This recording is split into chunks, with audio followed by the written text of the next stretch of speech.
Hey guys, welcome back to Electrical Car Repair Live. Thank you guys for watching and subscribing to the channel. Today will be super helpful video to any of you guys having a Jeep Patriot, Jeep Compass or Dodge Dart. What's common between these? The transmission that they use, that 6-speed automatic transmission.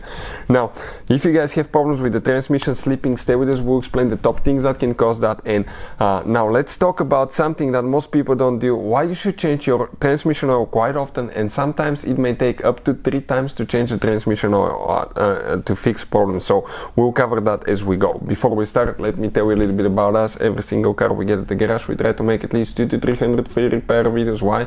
Simply because our mission in the shop is to save you as much money as we can. All we need, guys, in return, please subscribe to the channel, like the video. That way we can keep making these absolutely free videos for you. If you need to buy any parts, tools for a good price and quick shipping, guys, check out the link in the description of the video below. That's where we get all our tools and supplies from, and you can save yourself quite a bit of money. So let's explain what we have specifically here. This is a 6-speed transmission known as the 6F24, which, by the way, it's a Hyundai transmission, and the Hyundai name for the transmission is A6MF1.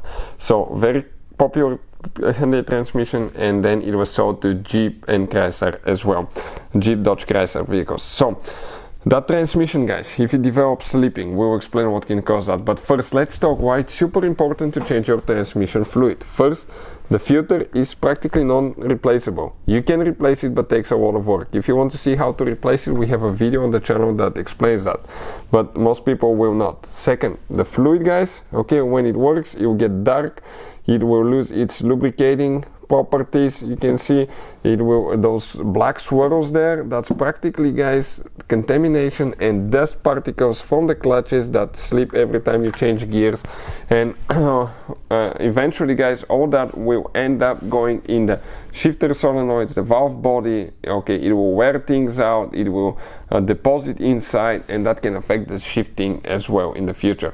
Sometimes, okay, we have a video actually that explains how often to change the transmission fluid on Jeep Compass, Jeep Patriot, and Dodge Dart. Check it out, it's on the channel. But sometimes you may need to change it up to 3 times to fix problems, and we have a that's on that same video that explains that, so check it out. Now, what can cause slipping? One thing, it's very likely if you have a sticking or slow transmission shifter solenoid. We have a video that explains how to clean them. It could be dirty, contaminated, or worn valve body for the transmission that can cause slipping quite often. And let's say you replace the valve body even with the shifter solenoids, you put transmission fluid, that doesn't fix the problem, guys. Okay, what else could be? Make sure first that you have clean oil. Make sure that the oil level is correct, and make sure you use original oil for that transmission. Otherwise, you may develop those problems. And another thing, it could be worn clutches, guys. Worn clutches can cause slipping as well. But at that point, you're either buying a new transmission or completely rebuilding your old transmission. Hopefully the video will be helpful to any of you needing help with that. If you have any questions, let us know. Thank you for watching, and see you guys next time.